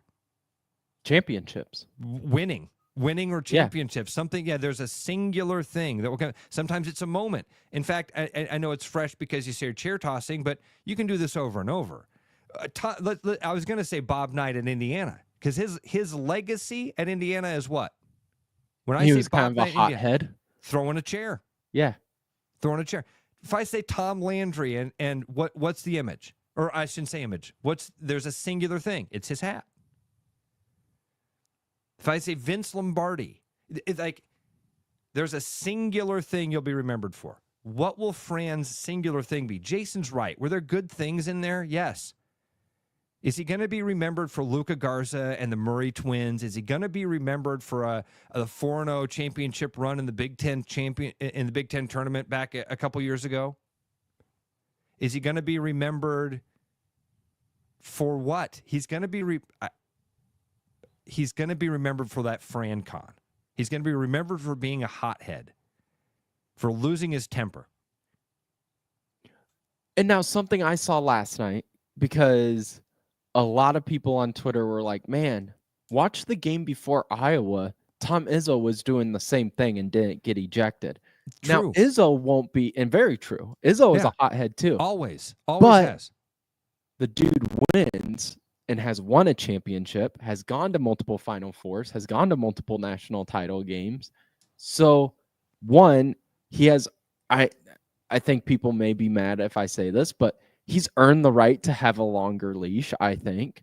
I mean, look at Tom Brady, Patrick Mahomes. They get calls that, a backup quarterback won't get because they've earned it to a certain extent. And with Izzo, I have a different outlook for some reason. Fran will have his hands in his pockets, yell at the ref, and I sit there and go, man, dude, coach your team, adjust to your, help your team adjust. You're only down weird. 9. Justin, but Izzo can stomp his feet, yell at the ref, and I'm like, yeah, I don't know. There's something different. Tom Izzo gets just as red-faced. If he not gets more. just as angry. Why does it? And Justin, it's more than the winning. It's more than the winning that there's something else there. Is it because when we see him in the post-game press conferences, it seems like he kind of jokes about it? That's part of it. I think when as you were saying it and pointing it out, that was one of the things that went through my head. I'm envisioning Tom Izzo's at the media table talking, right? And he comes off personable and likable. Yes. But again, man, Fran is those things. In person, Fran is those things. When you talk to people that know Fran McCaffrey, when you get the chance, the few times that we got a chance to talk to him, we've tried to explain this. It's just a different communication style. He's an East Coast guy. He's a Philly guy. And that there's nothing wrong with that. He's just a little bit more abrasive. He doesn't have the Iowa nice, shucky dorns. He certainly doesn't have that, right? Yeah. He's a no nonsense. I'm going to cut through the weeds type of fella, and a lot of people respect that. But it didn't connect here, even with the winning. Wasn't enough winning. Wasn't the right kind of winning. Whatever it was. Why is that different when you got a guy that can act the exact same? But man, that's Tom Izzo. Hey, look at him. That's all lovable Tom. And mean Fran. Mean old nasty Fran. So Bill Self will also get really animated and angry. But when I did the post-game interview with him after the Cyclone game, after Kansas lost to the Cyclones last year, I sat there and was like, I get it why so many people come and play for him, because he's personable. He has this charm. Fran, I only interviewed him once. I didn't get the same feeling. You and when I don't. watched You don't. Izzo, And you're not feeling gonna. of like, oh, you have like a charm to you. That's a good way to put it. A charm is a good word for it, Justin. That's a really good word for it. And like you're talking about singular moments, in my head too, I still go to him staring down a ref on the baseline. Dude, that's for again 3 minutes. That's why I can almost guarantee that whatever that singular thing that comes to mind for Fran is, for you, that thing is going to be some sort. It can boil down to anger, or it can boil down to the Fran's red face thing. However you want to encapsulate that. Again, a lot like Bobby Knight, but sans the winning, because there is this little star next to Bobby Knight's anger memory where you go, champion. They went undefeated. Champion. Coaching tree. Yeah. You know, dude was around a lot of winners over those years. That's unfortunate. So it's not over. We haven't heard. If you're just tuning in, it's not like we've heard that Fran. I have not. There's a part of me that's anticipating it to be any minute. If Fran McCaffrey is not let go, if he is retained, if his contract is allowed to continue, I will be very, very disappointed. I'll be blown away. I don't know how I think that would do some serious damage to this thing that we're talking about, whatever you want to call it, the energy around the team, the interest level. It's going to take a massive dump from where it is. To me, I thought Fran was gone, regardless of what happened last night. With him getting ejected now, doesn't it feel like an easier call to make for Beth? Doesn't it feel like Justin, you can take that image and be like, okay, like now it's easier to make the call? Yeah, and maybe that's where he earned the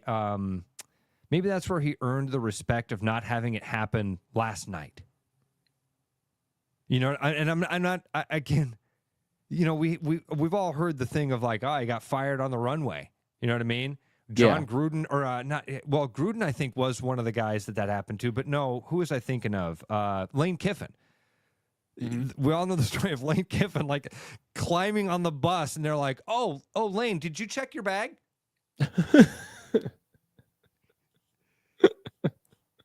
Did they talk to you about? I think they wanted to get your order off the bus. If you could go talk to them off, and then they like locked the bus behind him. The story was. Listen, Mike does. Mike wrote this in, and we can talk about this for just a moment. Iowa's had such bad history of PR mistakes. Let's hope that they end this without messing this up. I think they're in a new era, Mike. It seems like they're in a new era. I just continued it. But this will be a check on that. This is going to be an indicator. Are we truly in a new era? Is there truly a new PR machine happening over there at Iowa? Because there needs to be. Iowa City, you are right, is in desperate need, but it feels like they've been getting this right the last couple of years. Last year, since Beth Getz has taken over here. And this is going to be a check on that. I'm not saying it means you have to. Yeah, I am. Yeah, you have to fire Fran. I think you have to. Done. Has to be done. Who do you get? That's not. There's options out there. Pick the right guy. Maybe it's DeVries and you pay all the money. Maybe it's Ben, but you got to get it, McCollum, but you got to get into that race quick. He's popping up as the top name in Indiana. Minnesota's job is now open after that last night. And let's be real again here, Hawkeye fans. We ain't them. They not like us. Those are better jobs than Iowa. They are. We're a Northwestern type of job. You're not walking in with massive resources and huge history. The one thing that we've got that is our expectations. We don't expect you to come out here and dominate right away. Just come on. Just be nice to us. Just be nice to us for a little bit, and let's see what happens then. But is it possible that you can turn this thing around instantaneously? Yeah. But you got to pull the trigger now, because other people are jumping into the fray, and those are better jobs. Minnesota's a recruiting hotbed. Indiana's got all sorts of history, and they're going to have tons of resources, and they're going to get a good name. And they're knocking on the door here in Des Moines. I was thinking about this too, about just our conversation of like, so Fran's been the head coach for the most part of my life of Iowa. And why is it that I look at Izzo differently than Fran? Is it also because during like my former years of being a basketball fan, you had Fred Hoiberg as the head coach for Iowa State, and you couldn't have a more polar opposite. Like Hoiberg always seemed very just like, dude, again, calm, stoic, and then you had Fran like Justin, that could be freaking out. That could be part of it. You know, there's a CEO thing, like you were talking about. What was you used a good word earlier? Not charisma, charm. Charm. Thank you, charm. Yeah. There is this. There's this CEO type of aspect. There's this politician, polished part of like a Bill Self. Fred Hoiberg. I would even say TJ Otzelberger. Sans the suit. I mean, but again, we make the jokes about the guns, but the dude, TJ carries himself in a different way, is the way I'll say it. He carries himself in a different way than Fran McCaffrey. You don't carries see himself in a him different way than freak Tom out. Izzo, but Tom Izzo has that charmy thing that we were talking about. He wears the matching Christmas sweater on the floor with the opposing coach. There's this something. like X factor there, man. How it's hard to describe.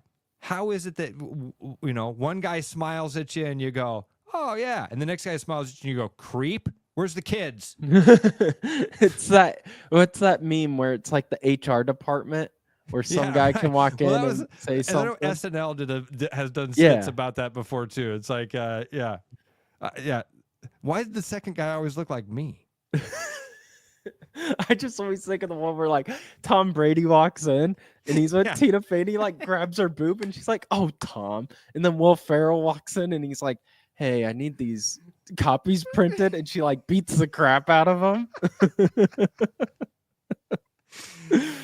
Justin, I'm not signing off with Justin, but we're done with all the sports stuff. Before we do sign off, because I want to get to our buddy Joe Heho and have some fun here on a Friday. Anything that you felt like we needed to wrap up with, or anything else you wanted to add? Well, I saw someone. It was Chris Shipley wanted to talk about how he asked how I felt about McCollum being targeted by Iowa. One, it's the life of a mid-major. Like, I understand these coaches, it is very rare to have a Jacobson that's with you for 17 years or however long it's been. So I understand it, and I'll never fault a player, a coach, for wanting to get better opportunities, more money. The thing is I'm hearing, and I see another comment from Jason there, is that Hawkeye fans aren't necessarily excited about McCollum being one of the names. I've seen a lot of people give that Licklider kind of correlation.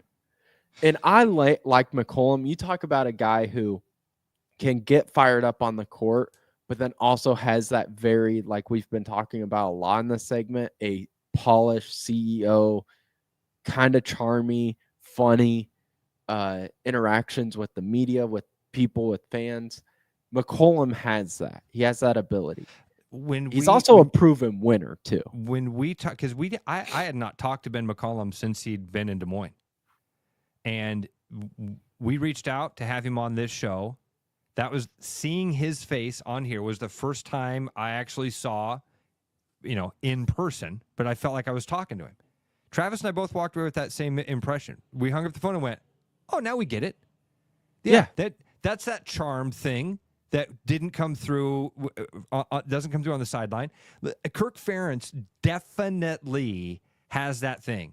It doesn't come through in press conferences. It doesn't come through from the sideline. You talk to anybody that's been around him, and they go, charm. He's got this thing about him. He's got this political polish thing. When you're around him, you go, yeah, I like this dude. All right, so Justin, real quick, and Joe is waiting for us, so I do want to get to this and chat about some stuff. But this is something that the Hawkeyes have to be careful of, is an overcorrection.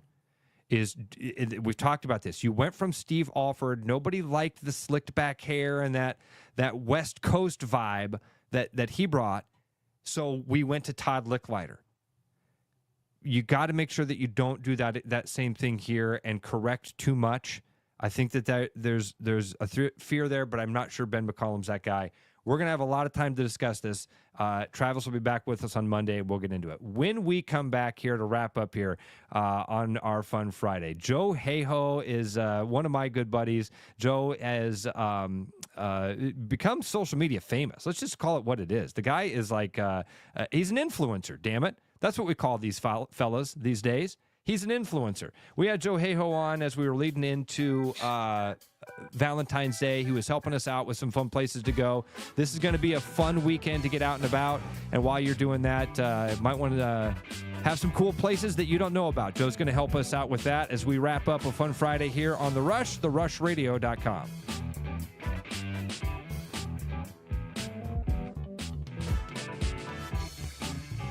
Is something in your attic keeping you up at night? Don't let unwanted guests take over your home. With over 20 years of experience, Bats and Bugs Pest Solutions is Central Iowa's trusted expert in fast, effective, eco-friendly wildlife solutions at a fair price. We safely remove bats, squirrels, raccoons, birds, and more so you can sleep soundly again. For a free estimate, call Bats and Bugs Pest Solutions today at 515-218-3400. You've dreamed about an absolutely organized garage or closet? See it for yourself at Absolute Garage and Closet's beautiful showroom in Urbandale. See the latest in garage storage, custom closet systems, and epoxy flooring applications up close, and imagine how good it will feel to have your garage, closets, or other spaces absolutely organized. Free consultations, friendly service, and quick project turnarounds, Absolute Garage and Closets is ready to bring peace of mind into your home. Visit Absolute Garage and Closets at 3169 99th Street in Urbandale or at absolutegarage.net.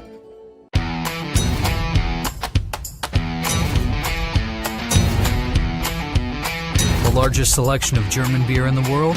You'll find it at the Hessen House. From Doppelbocks to Oktoberfest to Hefeweizens and Dunkels, there's no passport needed for the deliciously different beer and food at the Hessen House. So grab your friends and make it a fun night out. The Hessen House, 4th and Court, Des Moines. When it comes to mortgages, no one is more trusted than Gary Presnall at Northwest Bank in Des Moines, Iowa's top mortgage banker for the past 5 years. Call Gary at 515-975-6767 or find his profile at nw.bank. You know, Brian, at Central City, we really do have the best selection around. I know, high quality stuff you can't find anywhere else. Whistle Pig Plantation Rum. Yeah, and over 150 of the best scotches on earth. And a ton of bitters, mixers, and more. You know what we are? High class. Definitely high class, yeah. Make way for the natty. Okay, maybe medium class. Central City Liquors, home of the 10% cash coupon. And the Wooden Nickel program. My name is Corey Allen, and I'm a recon tech at Willis Automotive. Worked here for about a year and 3 months. Was an express tech before this. I was in the automotive field before I came here. Needed a different change of pace from, the management and everything. And someone who already works here, who liked how everything was ran, told me about it, told me that there was a spot open, and told me to give it a shot, and I've liked it ever since. A lot of good people that work here. Everyone's willing to share their knowledge. Yeah, I would say that's about it. Do you have a pest problem? With over 20 years of experience, Bats and Bugs Pest Solutions is Central Iowa's local expert in fast, effective, eco-friendly pest solutions at a fair price for your home or business. Call us today at 515-218-3400.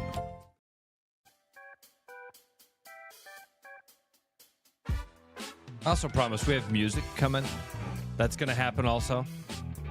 Anybody out there that wants to help us with that, you know where to find us. You can always hook up with us on Twitter at Rush Mornings. Facebook page is The Rush with Travis and Ross. And Instagram, and honestly, Instagram, all because of our next guest here. Because Travis is a slow adopter to all of the technologies, if you will. What have I done now? Jeez, oh my gosh. I don't know what I'm doing. Why do they let me do it? Why do they let me do anything? Why do they let me hit the buttons over here? Joe Heho, what's up, buddy? You're the king of IT, Ross. We all know it. Stop it. Can I know you guys were talking to Steve Alford right at the end of that. Can I give you a real short Steve Alford story? Of course. I know we did this last time with that asshole JB, but this one's a little bit more right, warm-hearted. Yeah, dude, that's so funny. The way the world works, because then I saw, after you talked about that asshole JB, the guy from Last Chance U, the coach. Yep. He then popped up on some stupid video as I was scrolling through. He's like on his boat. I saw him. I'm like, oh, it's that asshole JB. Yeah. All right. Yep. So what about, I don't want to call him that asshole Steve Alford, and you didn't either, but what's your story? No, I didn't. So this would have been the year after 8th grade. So 1999, I think Steve Alford joined the Hawkeyes right around then. You're living in Burlington. I'm living in Burlington. Okay. Went to the Iowa Hawkeye basketball camp that summer. Well, because you would have been, what were you, 6'3", 6'4" when you were? Roughly, yeah, right about there. Yep. 6'3", about 215. Yep. Iowa basketball camp. So I was telling Lincoln, our oldest, this story last night about, life lessons and things of that sort. So Steve Alford's there. He's, giving us pointers and whatnot. The end of the camp, we all go to Carver, which is the only time I've ever been into Carver. Bring all these kids from all over the state of Iowa. We have kind of an award ceremony. I get awarded the most improved player, which meant that I sucked really bad when I got there. Dude, and I listen, sucked just a little bit less when I left. Keep those expectations low, and you can just constantly. Yep. And then about 6 months later, I got cut in the first round of freshman basketball tryout. So I told him life lesson, because if I would have made the freshman team, I would have surely probably went pro, and I would have never moved to Des Moines. I would have never met Mariah. We would have never had children. So, oh, dude, your life is so much better now than if you would have had some sort of, Michael Jordan-esque existence. Yeah, exactly. If you, Justin, we can't hear you. What about now? There we go. There. I'm doing good. It's like I'm doing this for the first time. No, I just made a dumb joke about, your life would be so much harder if you had multi-million-dollar contracts and all these Nike deals. I certainly wouldn't have time for you guys or this show. I can tell you that much right now. So, you would have been, well, this would have been, what year did you say that was? 90? That would have been 99, because I remember we had a middle school graduation in 99. So I was at BHS high school 99, 2000. All right. You'd have missed it by a couple years then. But I never went to any of those Iowa basketball camps. I didn't do any of that Hawkeye stuff. I mean, again, not that I did any. I did the Bobby Randall baseball camp in Ames, but that wasn't really Iowa State. You know what I mean? You didn't get that wasn't a be a Cyclone fan to come here type of thing. You didn't miss out on much. We got in trouble. We got stuck on an elevator one day, and then we had a bunch of buddies from Burlington went, and we were in their room way too late one night. We got back, and the RA on our floor made us do fingertip push-ups for 30 minutes as a punishment. All right. So baseball camp, Bobby Randall baseball camp. Middle of the night, one night, my buddy and I are up late talking, and the RA guy comes and knocks on the door. What are you guys doing? You're supposed to be asleep, right? Mm-hmm. So the next morning, we're all together in the entire camp, and they're like, all right, everybody's going to do wall sits, because last night there were 2 rooms that were up late, and it was room, 482. That was our room. And I'm like, oh. He's like, and room 519. We're like, man, wonder who's in 519, right? So everybody had to do wall sits, and then everybody's like, you're 482, you're 482. I'm like, man, I wonder who 519 is. It was my brother and his buddy. It's a family affair. Yeah, runs in the family. We're gonna say, fun time. Fun time. All right, Heho, you are in your own little speakeasy. It is one of my favorite things. You mentioned your wife, Mariah. One of my favorite things is on a Friday or Saturday night, I'm out with Courtney, and I get a text or a phone call or a FaceTime, and you're at some speakeasy around town. I think the last time that we were on, you maybe mentioned some of them that you thought. But I thought with St. Patrick's Day coming up, first of all, was St. Patrick's Day ever big for you?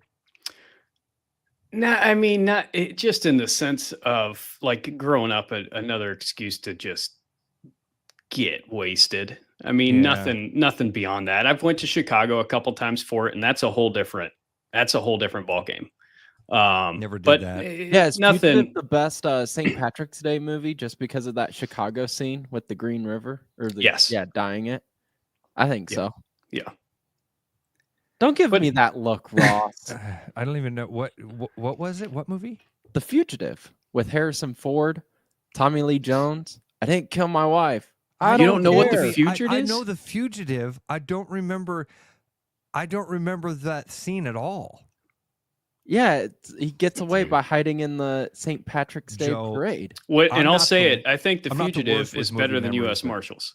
Oh, 100 times better. I'm with you. That's the one with Wesley Snipes. U.S. Marshals is the one where Wesley Snipes is. They're basically the same movie. It's the Ocean's 12 but it's okay. Yeah, I get it.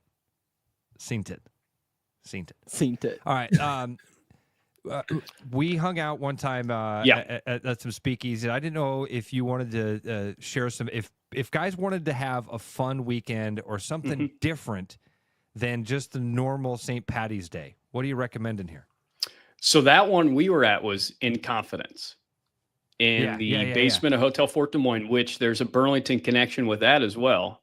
The guys that own Hotel Fort Des Moines and In Confidence are from Burlington. I did not Buddies know of mine. that. Yep. So small Burlington connections keep popping up. I think not a lot of them. In Confidence is probably the swankiest in town by far.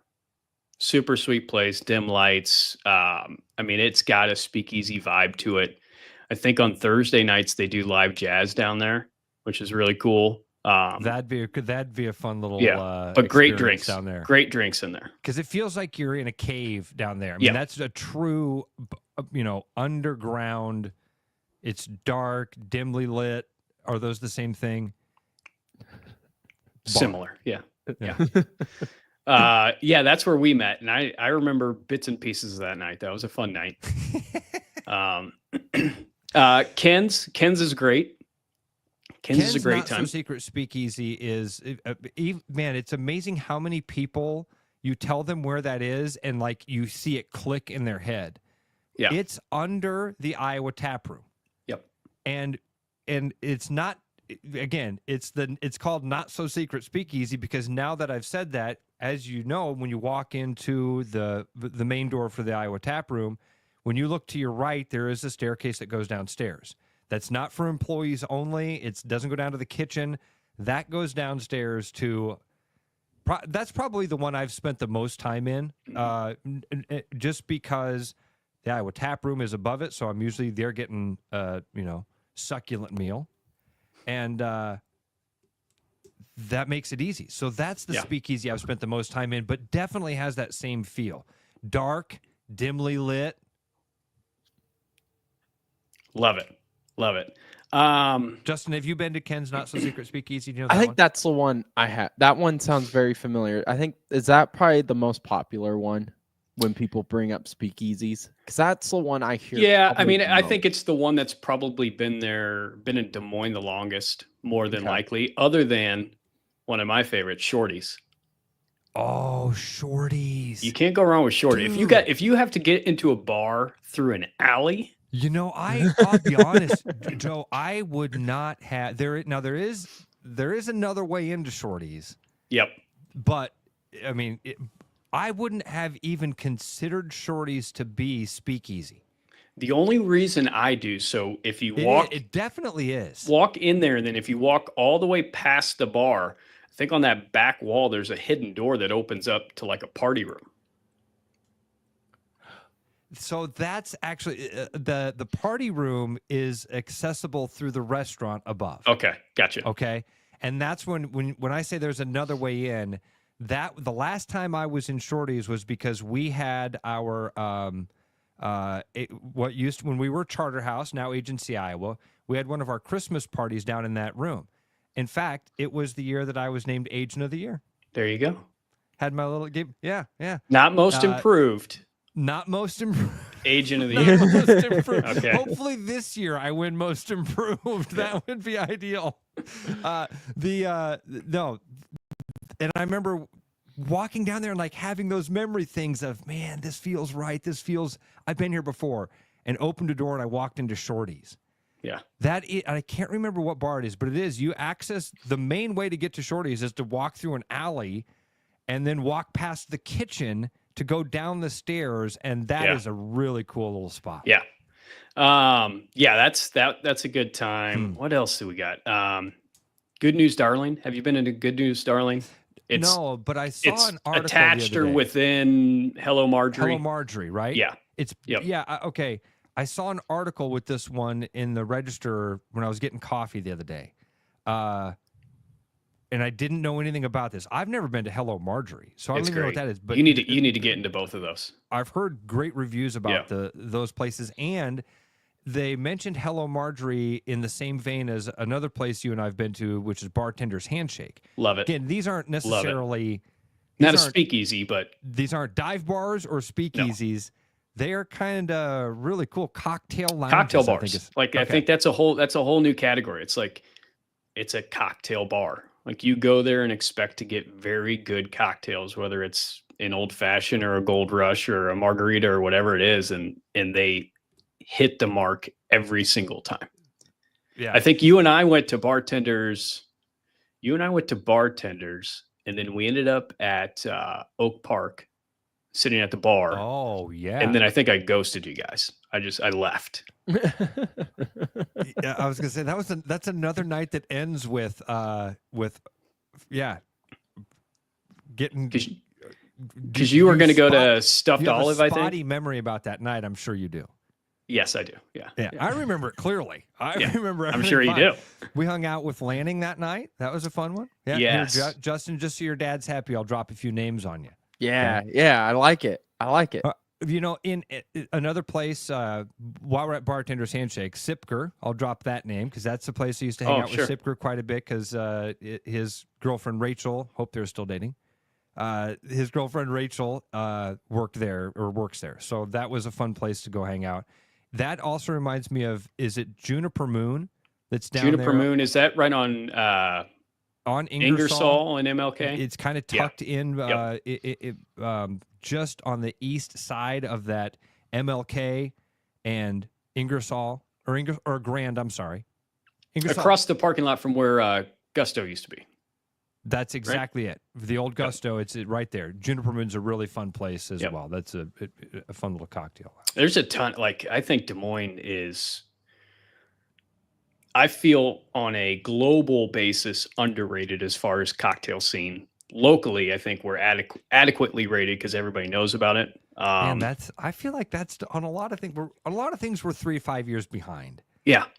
On a few things, we're ahead of the curve. We're there with things like this. Iowans like to drink. They do. We don't like to brag about it too much because we know that we should just enjoy it. Now, would we be remiss to not talk about the best speakeasy in Des Moines? Chicago Speakeasy? Look what he did there. I mean, is that the best salad bar you're going to find in Des Moines? Yes, it is. I think for years it was in that conversation to be in the best salad bar in Des Moines. Isn't it the only salad bar in Des Moines? I mean, that's one way to win it. I feel like because we had this conversation. Travis asked me a couple weeks ago, is there a good salad bar in Des Moines? I'm like, well, yeah, Chicago Speakeasy. When the boys want to go to the Speakeasy, or I'm sorry, when the boys want to go to a salad bar, that's where we go. Speakeasy, yeah. The only one I knew was Spaghetti Works. Spaghetti Works did have a good one. It was in the back of a truck, right? Yeah, or like a wagon, something like that. Yeah. So that's the only one I knew. I was excited about the idea of something going into that Spaghetti Works building and what that could be, because this just seems like there's so many opportunities and options for that space, right? And I heard a few cool things of some developers trying to get in there and what their plans were for it. But I remember just keeping thinking, like, that dragon that's inside of there is such an iconic part of Des Moines. That should be somewhere. Do you guys know what happened to that dragon? No. It's in the new Fongs. Really? That's awesome. The dragon from the old Spaghetti Works that was up above the thing. That entire thing is now above the bar, and I mean like above. Yeah. And that's opening soon, right? New Fongs? In a couple weeks, I think. We was talking about it yesterday. Yep, it'll be April before they get that fired up. They're gonna have some soft openings and get things going. That whole area, Joe, is about to blow. It up, is, dude. Yeah. That East Village, and you can barely call that Village anymore, dude. They're gonna have to start calling that. Got to call that East Side, baby. It ain't East Side either. A little different. It's way different. I just drove through there the other day when I was going to get some stuff from Truman's, and it is blowing up, dude. They're going to have some awesome stuff down there. So, I mean, that's almost, for a while, that was like the mecca of cocktail bars before they migrated to the other side of the river. East Village used to just be chock full of them. Oh, really? Mm-hmm. So I guess I don't know about, I mean, what I remember of the East Village, it's been through the entire evolution. When I was a kid, you avoided that place. It was like Burlington. I mean, Come on now. I won't take that slander of Burlington on this show. Dude, listen. When I rented we rented a place over on East Euclid, my buddies and I, it was a flop house. And we had to take our rent and drop it off at the Locust Tap. That was where we had to go meet our landlord, was at the Locust Tap. And I had some tough friends. I mean, my buddies were dudes that weren't afraid of anything. They made me take the check into the bar. They think they weren't gonna beat up the smallest guy, or what was it? I figured what they thought is that if somebody was going to start something, we were better off that they just beat the crap out of me while they rushed in as a team. Because what was I going to do is help? You know what I mean? Yeah. If they jump one of them, we're screwed. We're screwed because I can't do anything. I'm just going to come in and we're both going to bleed on each other. So maybe that was the plan. I don't know. But I do know that when we went there was a strategy because we were going into... I guess I didn't think of it being offensive when I called it Burlington. Sorry. And I think like even the tap has changed. Like the demographic in there has changed. It's like not to use it's a hippie bar. Yeah, it's a hipster kind of. Yeah, and that's what a lot of the. I think that's what a lot of the East Village is. Have you been to the new Northwestern? No, don't know. So it's right over. It's down the street from the Beechwood. Okay. Super swanky little cocktail bar. One of the best old fashions in town in there too. Very good. Outside of town, as far as like a really good old fashioned. Man, what's the one that's down south? Is it called? Is it Z's? I've been there a couple times with one of my buddies, Frank. Man, there's a couple of places where old fashions are. I'll just have Ross a great make one the other me an day. old fashioned. G-Migs. G-Migs, yeah. I had, yeah. And over that Winchester pub has a top tier old fashioned. Winchester. I don't know that one either. Look at you. Dropping Jeez. knowledge. You know Cooper's on 5th? Cooper's on 5th. Oh, right across the street. Yeah. Okay. Ryan Cooper owns both. And I saw that he's got a new place that he's opening as well, which should be exciting because he's high quality places. Yeah. Joe, thanks so much for giving me some time today, man. Absolutely. Love these conversations, brother. I'll talk to you here soon. Have a wonderful weekend. Try to remember the weekend.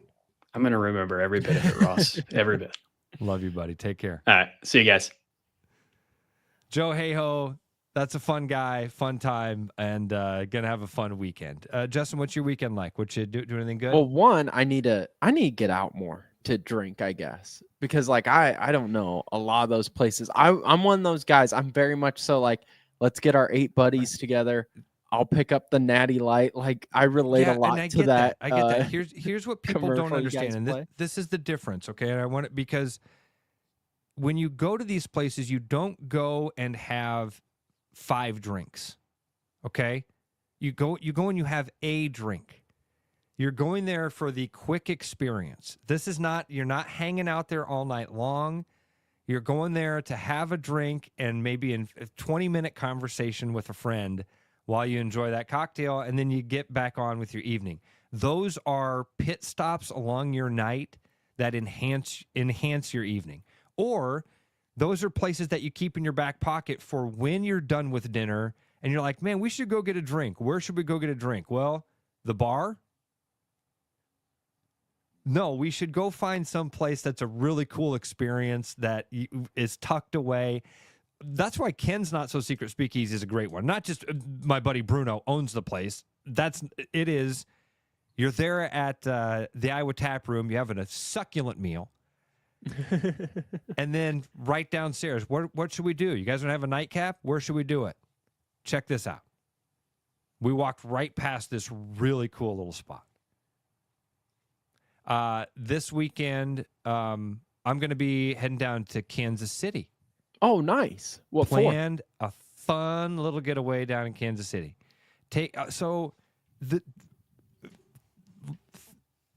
Talk about God shining his favor upon me, okay? Eli gets to go on some fun trips with me. He goes fishing with me. He's going to be going to Canada fishing with me and the guys this year. Eli's had some fun opportunities. Audrey's never really had a chance to do a trip where it's just me and her. So she asked me if she could do that, and I told her she could, okay? So, true story. She took the globe, and she spun the globe with her finger on it. Did the old classic spin. Zzz. Yeah. And her finger landed on Missouri. Oh, could you imagine if it was like South Africa? I didn't make the promise until it happened. Okay. I didn't, you know what I mean? I was smart enough not to be like, yeah, wherever your finger lands, honey. Oh, you want to go to the Philippines? Russia? Yeah. Oh. Does that say Kyrgyzstan? What the? Let me Google that, see if that's still a country. That didn't have to happen. Landed on Missouri. Hell yeah. So taking her and one of her besties down to Kansas City. Got a fun hotel planned. We're going to do Worlds of Fun? Not doing Worlds of Fun, dude. We're going to do an aquarium and a science. Big aquarium guy.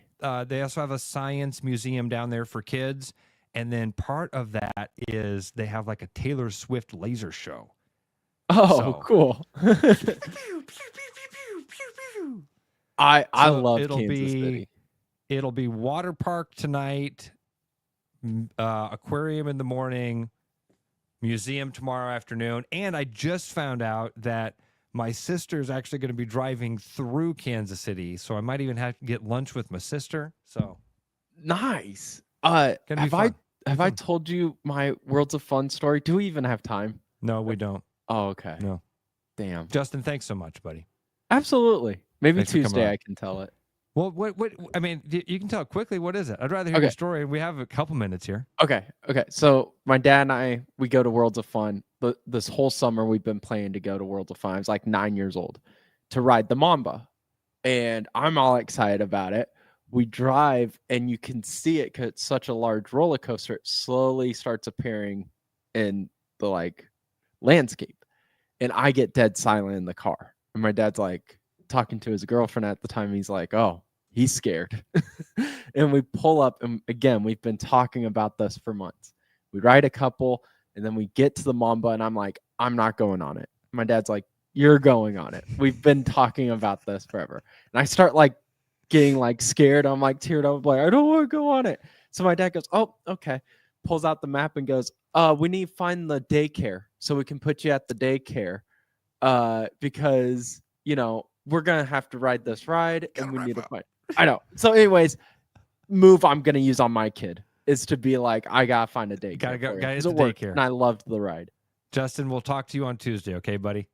Thank Have a you. great weekend, everybody. Spring is in the air and the perfect time to take care of your vehicle. Your car has worked hard all winter. Now it's time to give it the care it deserves. Did you know spark plugs should be replaced every 60,000 miles on some newer turbocharged vehicles? Also, carbon deposits on the valves can disrupt the airflow of the engine. These simple services can keep your engine running smoothly, ensure you start every adventure with confidence. Visit Willis Chevrolet today and make sure your car is ready for the road ahead.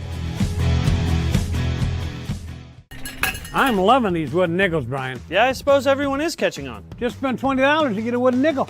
It's 25. Collect 10 and add up the savings on your next purchase. Some of these are worth $5. That could be huge. I know, right? That's why you have to spend $20. It's 25. Collect 10. It's like money back to you. Spend 20, you get another wooden nickel. It's 25. Collect 10 and add up the savings. It's huge. Central City Liquors, home of the 10% cash coupon. And the wooden nickel program. It's huge. If you have a pest problem with over 20 years of experience, Bats and Bugs Pest Solutions is Central Iowa's local expert in fast, effective, eco-friendly pest solutions at a fair price for your home or business. Call us today at 515-218-3400. Believe it or not, spring is coming. When it does, be absolutely organized with custom garage or closet systems from Absolute Garage and Closets. Turn a winter mess into a spring success at our showroom in Urbandale or visit absolutegarage.net.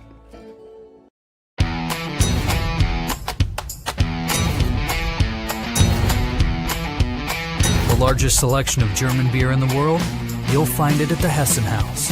From Doppelbox to Oktoberfest to Hefeweizens and Dunkels, there's no passport needed for the deliciously different beer and food at the Hessen House.